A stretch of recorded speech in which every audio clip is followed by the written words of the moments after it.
নমস্কাৰ মাজুলীতকলৈ আপোনালোকক স্বাগতম জনাইছোঁ। আজি মাজুলীৰ বাবে এক ঐতিহাসিক আৰু গৌৰৱৰ দিন। সদ্যঘোষিত উচ্চতৰ মাধ্যমিক চূড়ান্ত পৰীক্ষাৰ ফলাফলত সমগ্ৰ অসমৰ ভিতৰতে জিলিকি উঠিছে সত্ৰনগৰী মাজুলী। কোনো ধৰণৰ বিলাসী আন্তঃগাঁথনি বা পৰ্যাপ্ত শিক্ষক অবিহনেও যে কেৱল একাৰ্থ প্ৰচেষ্টা আৰু দৃঢ় মনোবলৰ সহায়ত সফলতাৰ শিখৰত আৰোহণ কৰিব পাৰি, সেয়ে আজি প্ৰমাণ কৰি দেখুৱালে মাজুলীৰ ছাত্ৰ ছাত্ৰীসকলে। বাণিজ্য আৰু বৃত্তিমূলক এই দুই শাখাত 100% উত্তীৰ্ণ হাৰেৰে এতিয়া ৰাজ্যৰ ভিতৰত শীৰ্ষস্থানত আমাৰ মাজুলী। জিলাখনৰ দুখনকৈ অগ্ৰণী শিক্ষানুষ্ঠান চামগুৰি সত্ৰ ৰাওনাপাৰ আদৰ্শ উচ্চতৰ মাধ্যমিক বিদ্যালয়, পীতাম্বৰদেৱ গোস্বামী জ্যেষ্ঠ মাধ্যমিক বিদ্যালয়ে কঢ়িয়াই আনিছে এই গৌৰৱ। চামগুৰি সত্ৰ ৰাওনাপাৰ আদৰ্শ উচ্চতৰ মাধ্যমিক বিদ্যালয়ৰ প্ৰধান শিক্ষকগৰাকীয়ে এই গৌৰৱৰ ক্ষণতো জনাইছে যে সেই বিদ্যালয়খনত নাই পৰ্যাপ্ত শ্ৰেণীকোঠা, নাই গণিত বা পদাৰ্থ বিজ্ঞানৰ দৰে গুৰুত্বপূৰ্ণ বিষয় শিক্ষক।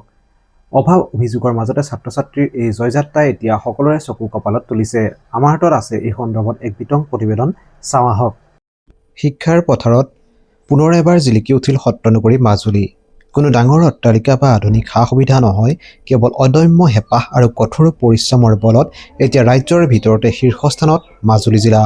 সদ্যঘোষিত উচ্চতৰ মাধ্যমিক চূড়ান্ত পৰীক্ষাত বাণিজ্য আৰু বৃত্তিমূলক শাখাত 100% উত্তীৰ্ণৰে মাজুলীৰে কঢ়িয়াই আনিছে এক অনন্য সফলতা। জিলাখনৰ পৰা এইবাৰ বাণিজ্য শাখাত অৱতীৰ্ণ হৈছিল মুঠ 23গৰাকী পৰীক্ষাৰ্থী আৰু 23গৰাকী পৰীক্ষাৰ্থীয়ে সুখ্যাতিৰে উত্তীৰ্ণ হৈছে এই পৰীক্ষাত। এই ঈৰ্ষণীয় সফলতাৰ মূল কেন্দ্ৰবিন্দু হৈ পৰিছে চামগুৰি সত্ৰ ৰাওনাপাৰ আদৰ্শ উচ্চতৰ মাধ্যমিক বিদ্যালয় আৰু পীতাম্বৰদেৱ গোস্বামী জ্যেষ্ঠ মাধ্যমিক বিদ্যালয়। বিশেষকৈ ৰাওনাপাৰ আদৰ্শ উচ্চতৰ মাধ্যমিক বিদ্যালয়ে বাণিজ্যৰ লগতে বৃত্তিমূলক শাখাতো লাভ কৰিছে 100% সফলতা। কিন্তু এই সফলতাৰ আঁৰত আছে এক যন্ত্ৰণাদায়ক সংগ্ৰাম। যিখন বিদ্যালয়ে আজি ৰাজ্যৰ বুকুত মাজুলীক গৌৰৱান্বিত কৰিছে, সেইখন বিদ্যালয়তে নাই পৰ্যাপ্ত শ্ৰেণীকোঠা, পদাৰ্থ বিজ্ঞান, গণিত আৰু অসমীয়াৰ দৰে গুৰুত্বপূৰ্ণ বিষয় বাবে নাই কোনো স্থায়ী শিক্ষক। শিক্ষকৰ নাটনি আৰু আন্তঃগাঁথনিৰ অভাৱকো নেওচি শিক্ষাৰ্থীসকলে দেখুওৱা এই প্ৰদৰ্শন এতিয়া চৰ্চাৰ কেন্দ্ৰবিন্দু হৈ পৰিছে। নিজৰ সীমাবদ্ধতাৰ কথা উল্লেখ কৰি চৰকাৰৰ দৃষ্টি আকৰ্ষণ কৰিছে বিদ্যালয়খনৰ অধ্যক্ষাগৰাকীয়ে। তেওঁৰ মতে সঠিক সুবিধা পালে মাজুলীৰ ছাত্ৰ ছাত্ৰীয়ে ভৱিষ্যত আৰু অধিক চমক দেখুৱাবলৈ সক্ষম হ'ব। আহকচোন শুনো অধ্যক্ষাগৰাকীৰ মন্তব্য। আনন্দিত, বিদ্যালয়ৰ সকলো শিক্ষক কৰ্মচাৰী আনন্দিত, আমি সন্তুষ্ট।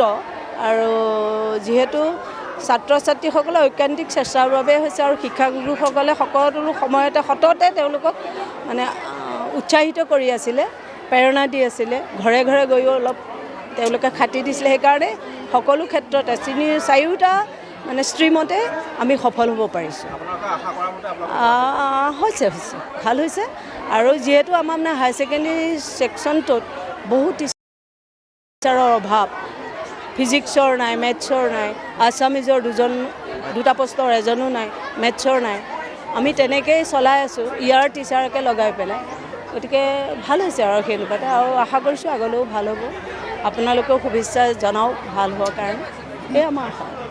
প্ৰয়োজনীয় যিখিনি অসুবিধা, সেই অসুবিধাখিনি পূৰ কৰি দিলে আমি নথৈ আনন্দিত হ'ম। কাৰণ আমাৰ ক্লাছৰুম নাই, ষ্টুডেণ্ট অনুপাতে আমাৰ মানে ইনফ্ৰাষ্ট্ৰাকচাৰ নাই আৰু টিচাৰ আমাৰ নাই। সেইখিনি ফুলফিল কৰি দিলে আগলৈ আৰু ভাল হ'ব বুলি আমি আশা কৰিছোঁ।